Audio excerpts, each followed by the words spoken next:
All right, welcome back. I have another story for you about a person that goes into a house illegally and stuff, and shots fired and stuff. And I had another story like that about an officer looking for his girlfriend and went into a house with shots fired. That's on realcopstoryvideos.com. Look that one up. So I think it's called "Where's My Girlfriend" or something. Okay. I'm working in around SC, and we get a radio call. Now I'm a senior officer. I'm a trained officer. I'm also in charge of 9 people. I'm almost a sergeant, and I'm got some time on the job now. And a call comes out, shots fired, hostages. So I'm with a probationer, young guy at the academy, so we're rolling. One of the first cars there.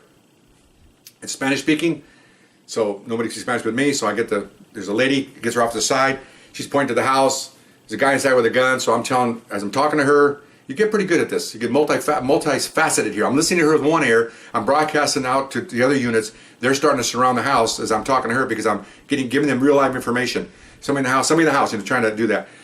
And I said, who is it? I said, okay, so we get the house surrounded. Okay, doors open in the front, and guys are telling me the doors open. We got the house secure. No one's gonna come in or out. Okay, I tell them there's a man with a gun inside. Calm down. Let me get the information. What's going on? It's my ex-husband. Okay, here we go. I got domestic dispute. Okay, what happened? Here's what he did. He wants to see the kids. He doesn't have a right to see the kids. Okay, they divorced and he didn't get custody at all. He shows up drunk. I want to see my kids. No, you're not. Yes, you are. Typical dispute, family dispute. Pulls out his gun, fires 2 rounds into the ceiling, and of course she runs out the back grabbing the kids, and then the neighbors call. They hear shots fired.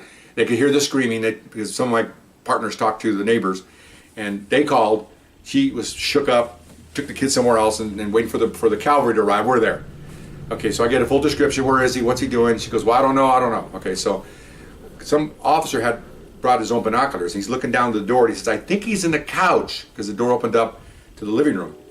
All I see is feet. Looks like he's laying on the couch. I said, okay, so I'm the senior guy, so the supervisor said, what do you want to do?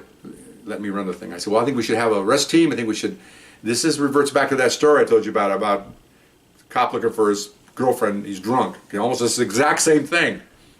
So we got an arrest team. Got 6 of us together. I'll lead it. People still surround the house. I said, we're gonna go through that front door, and we're gonna pounce on him. I said, I'm the biggest guy here, so I'll pounce on his chest. I need you to grab his one hand, you grab the other hand, look for that gun. We don't want to shoot this guy unless we absolutely have to, and we'll do the best we can. The other 2 guys grab the legs. We'll just jump them. Okay. So we go on the blind side of the house, which means that there's a window and stuff and a porch and a door. We're on the other side, so he can't see us coming. Okay, we line up over here, and here we come on the blind side. Later on, when I tell you narcotic stories, very important to come in on the blind side, because suspects are looking out the window and out the door.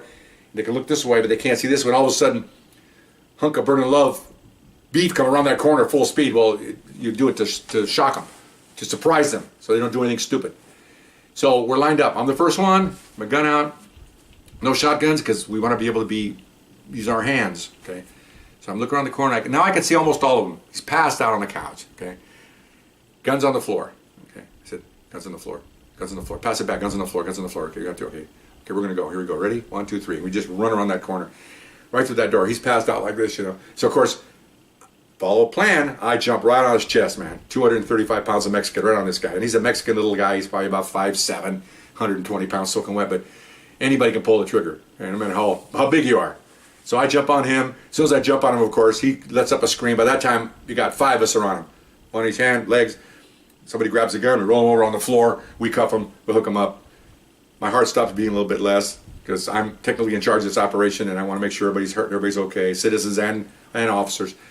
And so get him up, and he's drunk, and he's telling me, because none of the officers spoke Spanish, so I'm talking to him, and he's telling me that his wife won't let him see her, blah, blah, okay, fine, whatever, you're going to jail. So we just booked him, brought the wife back in. She had a restraining order. He ignored it. Most of them do. Not supposed to be there, and all that good stuff. The neighbors were coming out. I talked to them because, again, I was like one of only 2 Spanish speakers. Everybody else was either black officers or white officers. And so I got the story from everybody. He's done this before, and they call the cops, and the cops come late. He's not there. They were happy we got there in time, because most of the time he's gone because he knows the cops are coming.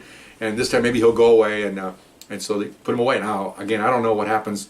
Like I've said in previous videos, once we arrest people and put them in jail and submit the reports, we're done with this. The city attorney, district attorney, defensive counsels, they handle all that stuff. So we really don't know what happens to somebody unless we get a subpoena. Then we know. But other than that, he could plea bargain, he could plead guilty, he could get time. We don't really know. I don't actually really care. It's not our responsibility. It's the judicial system's responsibility. So anyway, so that was our little story, and I'm glad nobody got hurt. And I mean, I might have bruised a few ribs, but so be it. Anyway, I hope you enjoyed it. We'll see you next time. Bye bye.